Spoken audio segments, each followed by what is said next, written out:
Olá, meu nome é Rosileide, eu sou professora de língua portuguesa da Escola Wilson Prestes Miramontes, que pertence à diretoria de ensino da cidade de Votorantim. A aula de hoje foi preparada para a terceira série do ensino médio. O tema da aula é poesia e modernidade. E a habilidade preparada, analisada nesse momento, as obras significativas do currículo paulista da literatura brasileira e de outros países e povos, em especial a portuguesa, a indígena, a africana e a latino-americana, com base em ferramentas da crítica literária, estrutura da composição, estilo, aspectos discursivos e outros critérios relacionados a diferentes matrizes culturais, considerando o contexto de produção, visões de mundo, diálogos com outros textos, inserções em movimentos estéticos e culturais, e etc. E o modo como dialogam com o presente. O objetivo da aula é ampliar o repertório de leitura e análise da produção poética brasileira, despertando um olhar crítico sobre as obras que serão apresentadas, além de estabelecer relações entre textos de períodos diferentes. Então, nós vamos analisar essas influências, a influência desses autores no decorrer do tempo, com a passagem do tempo, mesmo sendo autores de períodos diferentes, de épocas diferentes, do século XIX, do século XX, quais foram as influências dele para a poesia na modernidade e até os dias de hoje, a importância de todos eles no decorrer nessa passagem de tempo. Vamos tentar desvendar esse olhar poético dos autores no universo da poesia. E mostrar também que a poesia, eles não mostraram somente a beleza da poesia, o olhar poético não é só para a beleza, mas principalmente despertar no leitor a criticidade, a crítica, fazer com que o leitor ele observe a poesia de uma forma que ele veja o mundo de uma forma crítica, no mundo atual. E a literatura, a função da literatura é essa exatamente. Com o decorrer do tempo, o tempo passa, os anos passam, os séculos passam e a literatura permanece atual. E esses autores conseguiram de forma brilhante demonstrar isso. Então, vamos lá. Poesia e poema. No decorrer da formação de vocês, certamente vocês já aprenderam o que é a diferença, que existe uma diferença entre poesia e poema. E, no decorrer deste ano foram apresentadas aulas já, inclusive, que falaram sobre isso, e que existe essa distinção entre poesia e poema. O conceito de poesia, quer dizer, elas não são sinônimas, não são palavras sinônimas. Poesia e poema não são a mesma coisa. A poesia tem um sentido muito mais amplo do que o poema propriamente. A poesia, ela não é só, nós não vemos a poesia somente nos versos, a poesia ela está além disso. A poesia ela está na fotografia, ela está numa paisagem, ela pode estar num anúncio publicitário, ela pode estar em uma infinidade, em todos os lugares, seja na linguagem verbal ou não verbal, vocês vão encontrar a poesia de qualquer forma. Diferente do poema. O poema, nós reconhecemos a estrutura do poema como versos, versos, rimas, a entonação poética. Então, isso é muito comum, isso é o que nós conhecemos do poema. O poema tem aquela característica que a maioria das pessoas reconhece. E também um detalhe importante que deve ser verificado, nós não podemos achar que eu fiz uma rima, eu fiz um versinho, isso já é um poema. Não, não é por isso que é um poema. Você passa na rua, alguém faz um verso, ele fez um poema.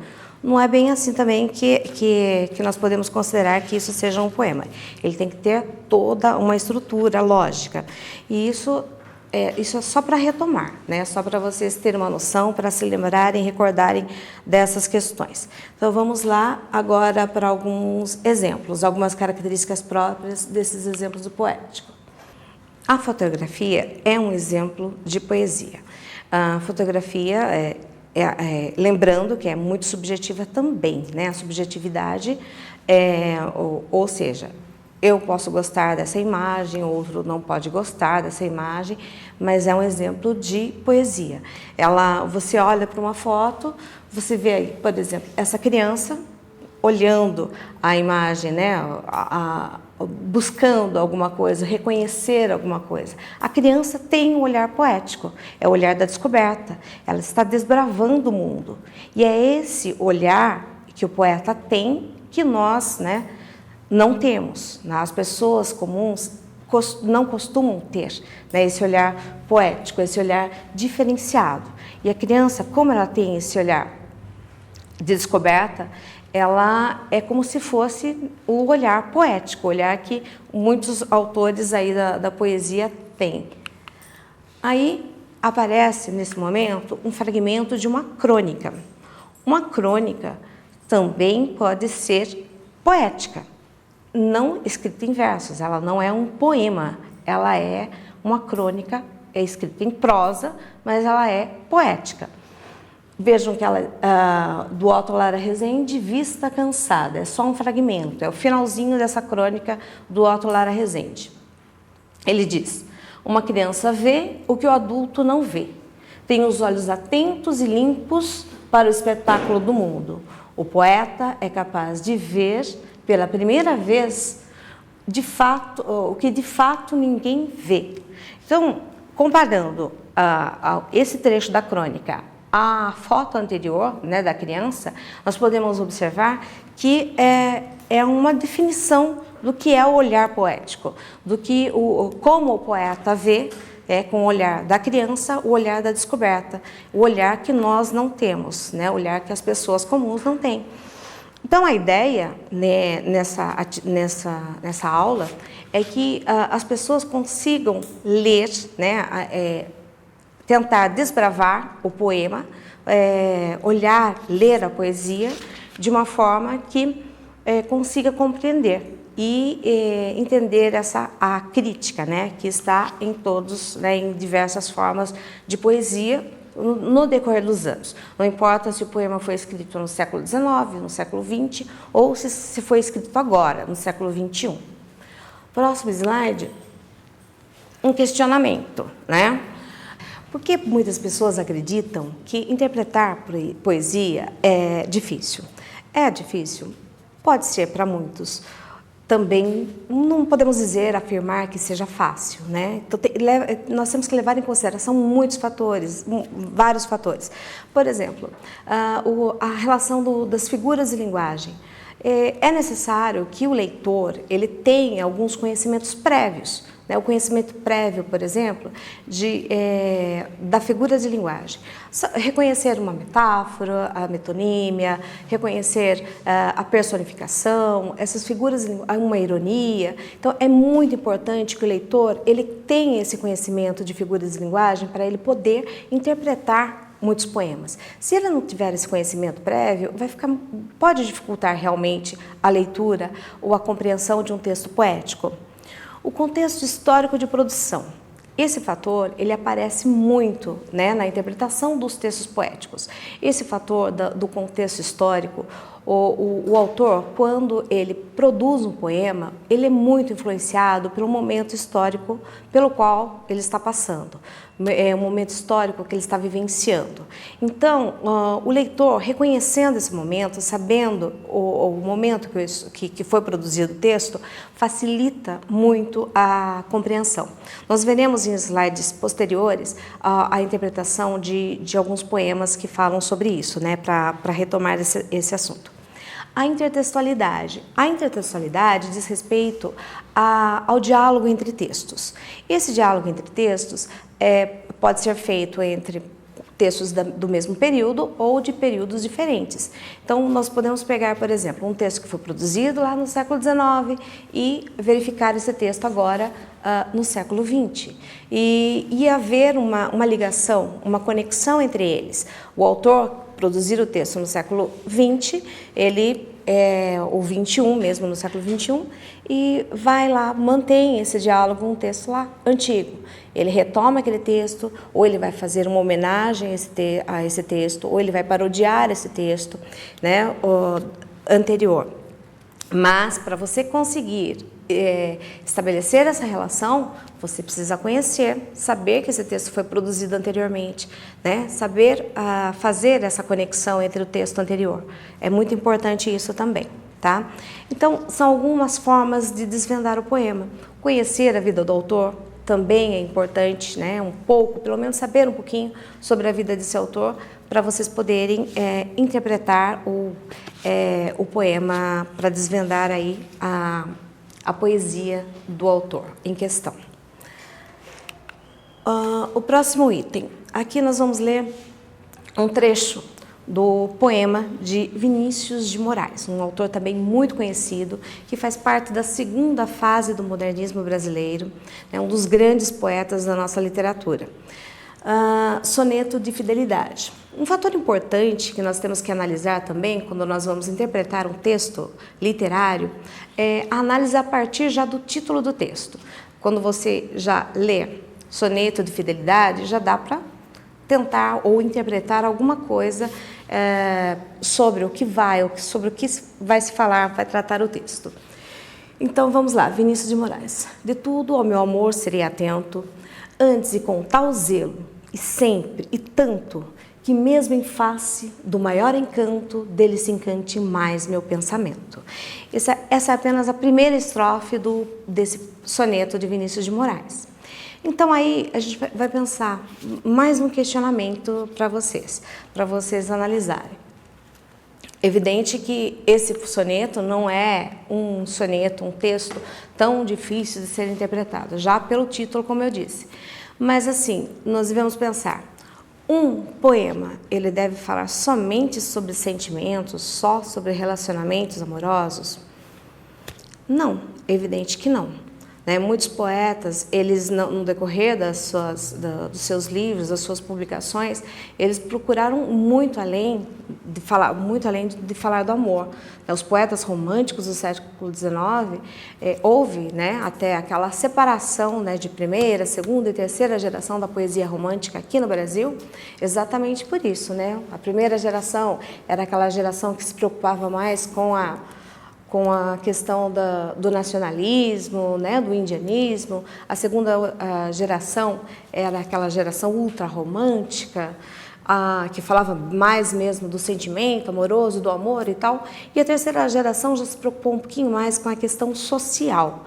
Então, já naquele período, já vinha essa preocupação com a sociedade de uma forma geral, de expor isso para a sociedade. Então, o poema não necessariamente ele vai falar somente de amor. Ele vai procurar mostrar para o leitor ele tem outras funções, múltiplas funções, que nós devemos pensar sobre isso. Então, nós vamos perceber que existem muitas contribuições da poesia, no decorrer dos séculos aí, para a formação do leitor, de um leitor crítico, de um leitor observador. Porque se nós formos pensar no século XIX, voltando ao século XIX, não existia a forma de comunicação que nós temos hoje. A comunicação era diferente, então a voz do poeta era muito importante, continua sendo, mas naquela época era muito, muito mais importante ainda esse poeta ele denunciar os problemas que a sociedade apresentava. Então, questões como o que foi denunciado, o que é denunciado pela poesia de uma forma geral. Questões como a desigualdade social, o papel da mulher na sociedade, o progresso, valores nacionais, questões políticas, questões ambientais, reflexões existenciais, situações cotidianas, guerra, o medo e o preconceito. Tudo isso foi trabalhado, foi denunciado pelos poetas no decorrer, na passagem aí do tempo, na literatura no decorrer dos séculos. Por exemplo, se nós fôssemos analisar uma obra como A Rosa do Povo, que é uma obra do Carlos Drummond de Andrade, que pertence à segunda geração modernista, que vocês no terceiro ano do ensino médio estão estudando bastante o modernismo. O Carlos Drummond de Andrade ele produziu essa obra no contexto da Segunda Guerra Mundial. Então, muitos dos poemas produzidos por Drummond nesse período vai tratar de um contexto de guerra. Então, vocês têm que pensar, vocês têm que analisar né? O contexto de produção, aí a gente vai verificar naquela parte lá do contexto histórico, né? O contexto de produção, a importância de vocês terem essa noção também. E outras, né, o preconceito, a questão, o papel da mulher, né, surgiram muitas mulheres na poesia também no decorrer desses anos aí, que também trataram de assuntos relevantes, né, para a mulher hoje na sociedade, que sem dúvida fizeram com que a mulher assumisse outros papéis na sociedade. A poesia moderna. Nesse momento, é bom distinguir também a poesia moderna de modernismo. Poesia moderna, ela surgiu no século XIX. A partir do século XIX, os críticos literários eles começam a denominar a poesia moderna. Aí, o que nós estamos estudando no terceiro ano, na verdade, agora, no Brasil, a partir de 1922, é o modernismo. Então, daí a poesia modernista. Então, existe uma distinção entre as duas, né? Então, não podemos confundir a poesia moderna com a poesia modernista. A poesia modernista, a partir de 1922, que vocês também já viram, o surgimento da Semana de Arte Moderna de 22, que também já foi abordado esse tema aqui, as vanguardas europeias que inspiraram a Semana de Arte Moderna de 22, o modernismo que começou em Portugal um pouco antes, 1915.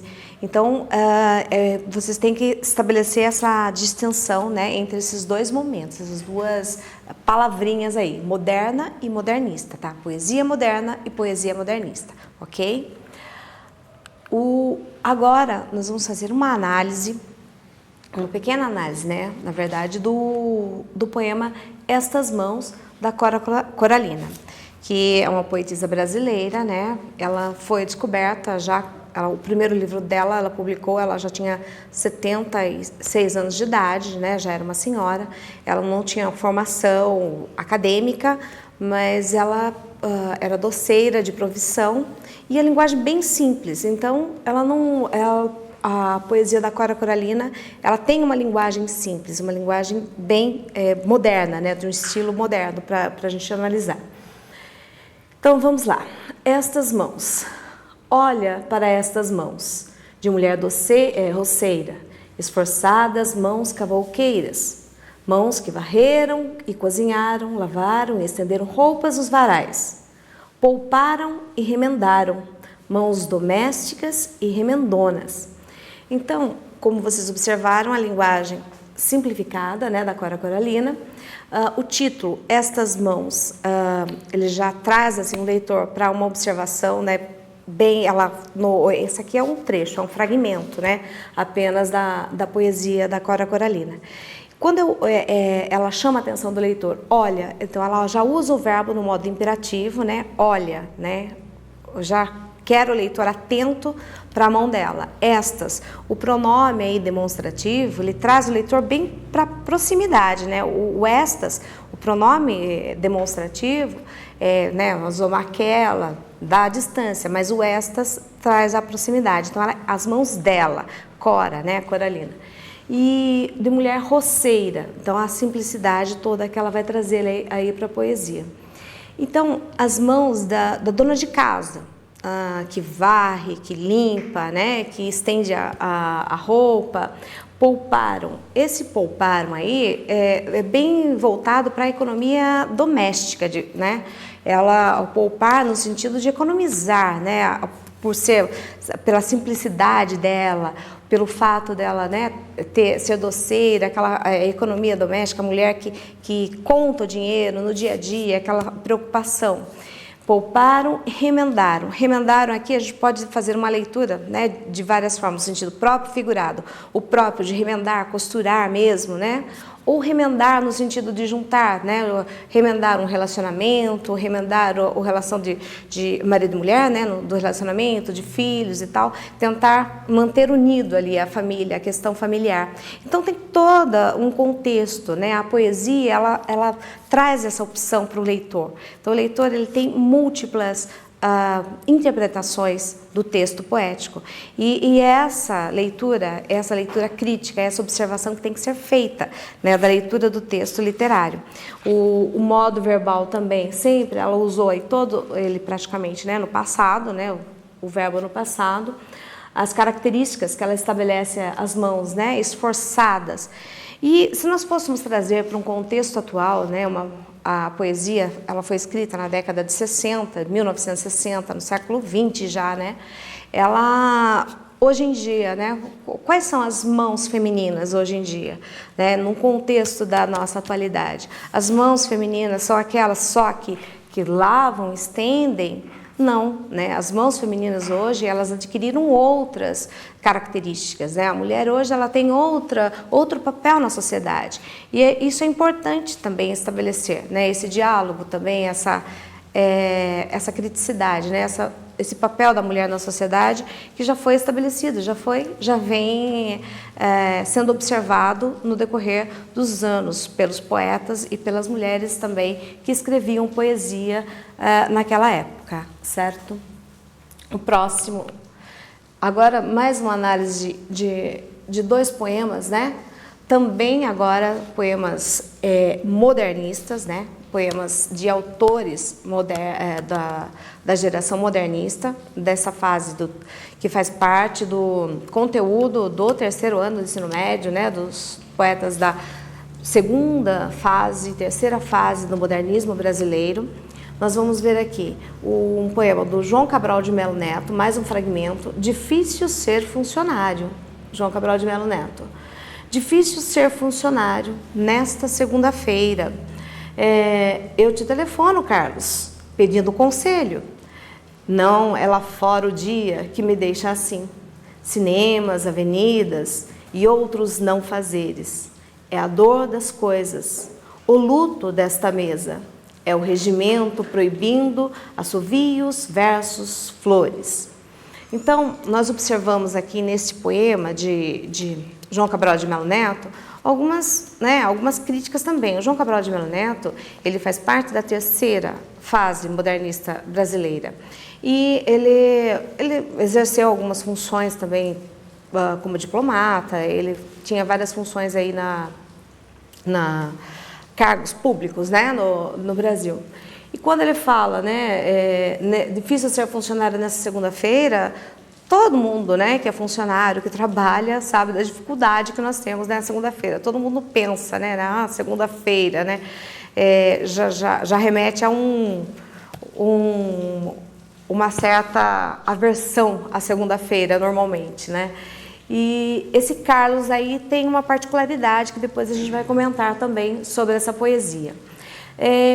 Outro detalhe importante, além do título, né, que nós já falamos, é o vocabulário, né, gente? Nós temos que também observar o vocabulário. O aluno, o leitor, ele tem que ter essa visão vocabular. Quando ele fala de regimento ali, são as regras, né? Quer dizer, como que nós temos que observar, como que nós podemos viver sob essas regras, né? Eu não posso fazer nada, eu estou preso a essas regras, eu não posso produzir versos, eu não posso assoviar, eu não posso ver flores. Então, é como se fosse uma prisão esse trabalho para ele, né? Para o eu lírico aí na poesia, tá? O próximo fragmento é do Drummond, Carlos Drummond de Andrade, autor, né, que faz parte da segunda geração modernista. Esse poema também é bastante conhecido, A Flor e a Náusea. Também ele faz parte do livro A Rosa do Povo, que como ele foi produzido no contexto da Segunda Guerra Mundial. E vejam só. Preso a minha classe e algumas roupas, vou de branco pela rua cinzenta. Melancolias, mercadorias espreitam-me. Devo seguir até o enjoo? Posso, sem armas, revoltar-me? Olhos sujos no relógio da torre. Não, o tempo não chegou de completa justiça. O tempo é ainda de fezes, maus poemas, alucinações. E espera, o tempo pobre, o poeta pobre. Fundem-se no mesmo impasse. Então, como eu disse, esse poema foi produzido no contexto da Segunda Guerra Mundial. Então, são vários fatores que remetem a esse período, a esse contexto histórico, que facilita a interpretação, digamos, do poema. Vou de branco pela rua cinzenta. O branco nos remete à paz, quer dizer, o poeta, ele é de paz, ele não quer guerra. Então, ele é contrário à guerra. Poderíamos interpretar dessa forma. Melancolias, mercadorias, espreitam-me. Olha a personificação, a figura de linguagem aí, que nós falamos lá no início. Quer dizer, o conhecimento prévio que o leitor tem que ter para poder interpretar a poesia, né? A personificação é muito importante, você reconhecer a figura de linguagem para poder entender. Quer dizer, as mercadorias espreitam? Não. Quer dizer, ele está se sentindo vigiado, né, nesse momento. Ele não se sente à vontade também. Devo seguir até o enjoo? Nesse momento aí, o autor, ele faz um questionamento. E nós podemos retomar até o início o próprio título do poema. No título ele fala, a flor e a náusea. A náusea é um sentimento, é uma sensação muito ruim, né? Uma sensação desagradável. Então, quer dizer, ele deve seguir, ele deve continuar, né? Mesmo assim, mesmo com toda esse enjoo, dessa sensação ruim que ele... Posso sem armas revoltar-me? O poeta, ele luta, a luta dele é a palavra, né? A arma que ele tem é a palavra. Então, ele não tem armas. Então, ele se questiona sobre isso, né? Ele pode sem armas lutar? Revoltar-me? Olhos sujos para o relógio da torre. Então, enfim, essa é a ideia, né? O tempo pobre, o poeta pobre. Como que um poeta ele pode ter inspiração num momento como esse, num momento de guerra? Então, essa é a ideia que o poema quer passar para o leitor. Então, nós temos que observar, mesmo sabendo, quer dizer, essa interpretação, ela pode ter outras formas de leitura. Então, o leitor, ele que vai definir a forma que ele vai ler esse poema, a forma como ele vai compreender esse poema. Então, não é uma leitura única, não é uma interpretação única. Então, a subjetividade da poesia, ela traz essa possibilidade, né? E é isso que o leitor tem que fazer, né? O leitor tem que tentar interagir, digamos assim, com a poesia de diversas formas. Ok? Algumas questões agora, para nós analisarmos especificamente. Quais são as semelhanças, diferenças percebidas entre os dois textos dos poemas? Então, os dois são poemas, poesia, né? Em versos, com ritmo e tudo mais. Os dois poetas, eles estão trazendo para a gente, para o leitor, uma forma assim, de vida melancólica. Vocês perceberam que o João Cabral, quando ele fala Carlos, ele está falando com Carlos Drummond de Andrade, são poetas contemporâneos. Eles fazem parte de fases diferentes do modernismo, mas eles viveram, eles tinham contato, né? Na época era comum os poetas se corresponderem por cartas ou telefone, então eles tinham essa comunicação. E eles se questionam, então eles tinham essa sensação de melancolia, de tristeza pelo momento, tristeza, né, de não saber exatamente o que estava acontecendo, né, sem esperança. Eles estavam entediados com a rotina, né, a rotina do trabalho, a rotina de não saber o que estaria por vir também. Essa seria, né, uma resposta mais aproximada. O que parece motivar o sentimento melancólico refletido nos poemas? Explique. Então, na verdade, quando a gente vai observar questões como essa, vocês têm que explicar, né? Essa questão explique também. Ela vai dar uma infinidade de possibilidades aí para vocês, né? Quer dizer, essa sensação é o que nós estamos falando durante a leitura do poema. É esse regimento que o João Cabral fala, as regras impostas, né?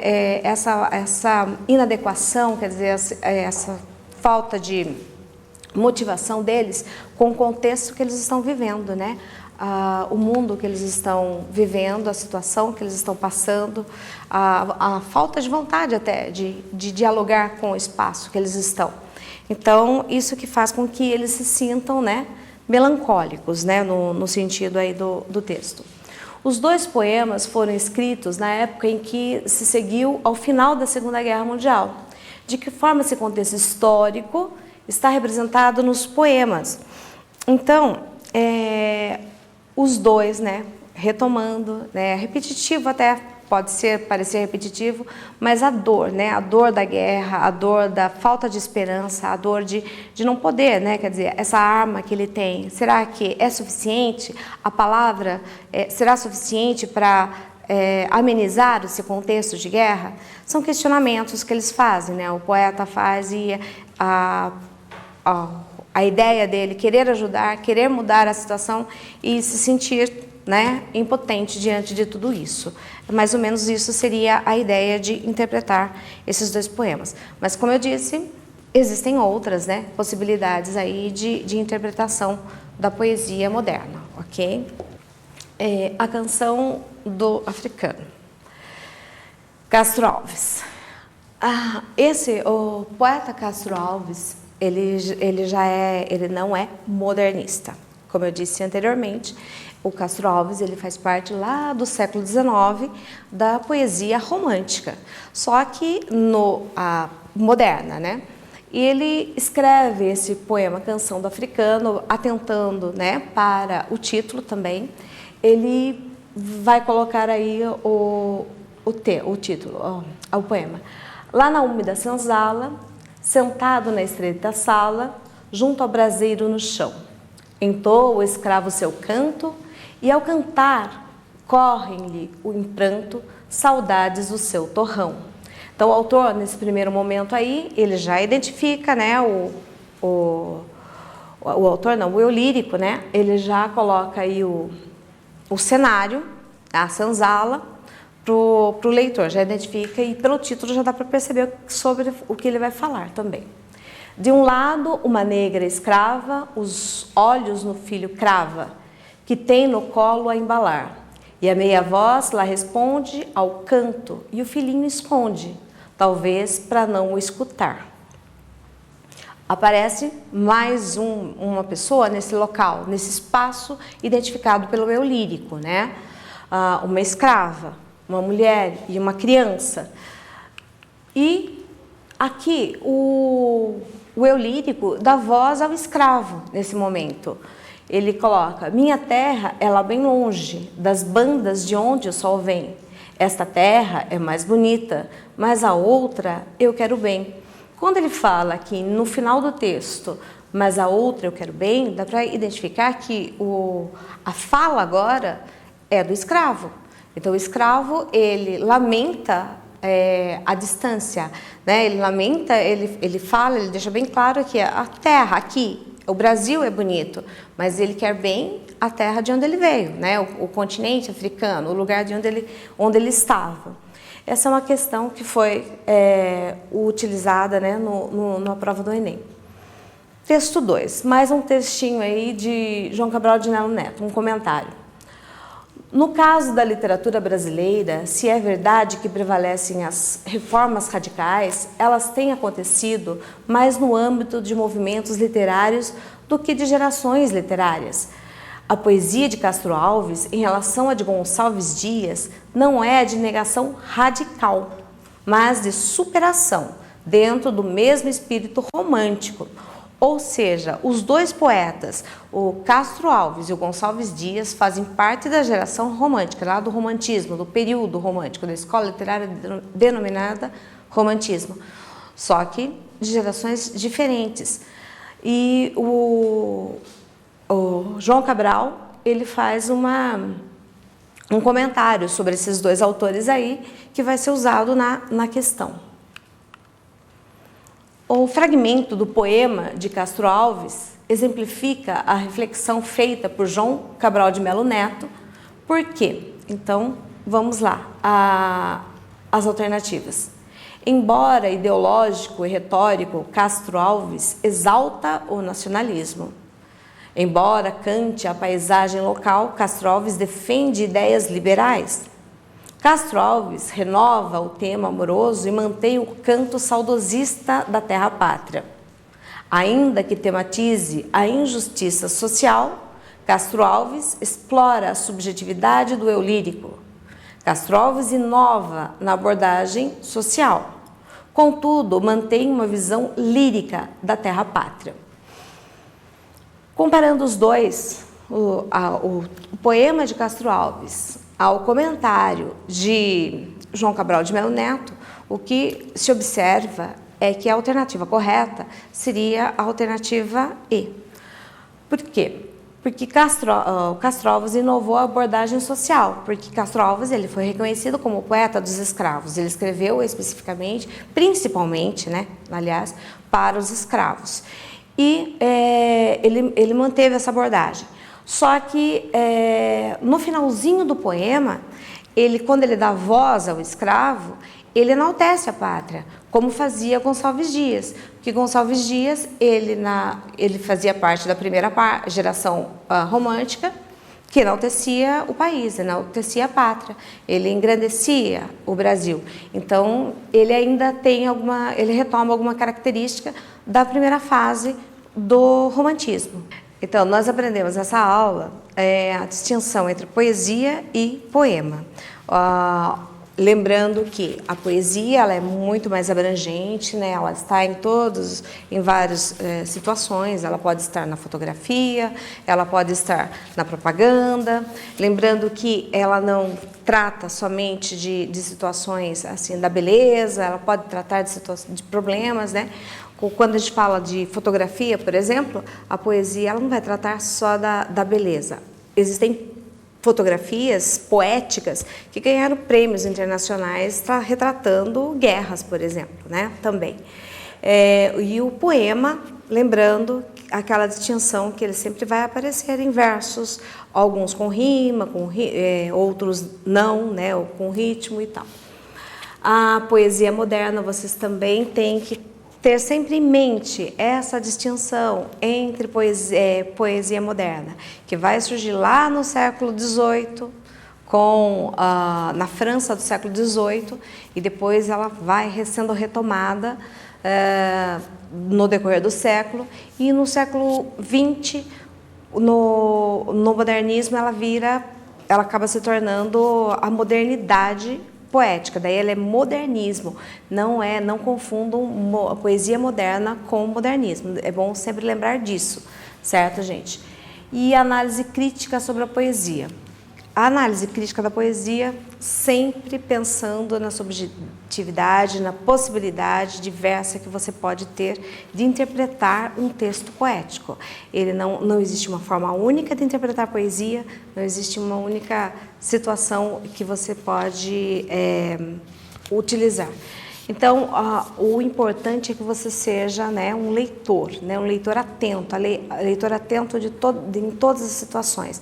Retomar a questão da intertextualidade, a questão do título, todo o conhecimento prévio, usar seu conhecimento prévio. E o importante também, assim, usar conhecimentos de outras disciplinas para entender a poesia. Existem alguns poemas de vários autores aí que eles usam até termos científicos nos seus poemas. Então, o conhecimento vocabular, tudo é importante para se interpretar poesia. Então, não existe aquela questão, é fácil ou difícil. Interpretar poesia vai depender muito do seu empenho como leitor, ok? Tudo bem? Eu espero ter ajudado. Então é isso, pessoal. Muito obrigada pelo convite. Foi um prazer imenso estar aqui com vocês. Eu espero muito ter contribuído. Espero que vocês tenham gostado. Assistam realmente as aulas. O pessoal está trabalhando com muito carinho para que vocês aprendam realmente todos os conteúdos que estão sendo preparados para vocês. As aulas, as atividades, tudo. Acompanhem tudo. Vocês com certeza vão conseguir se preparar para todos os desafios que vão aparecer aí pela frente. Boa sorte e até mais. Muito obrigada.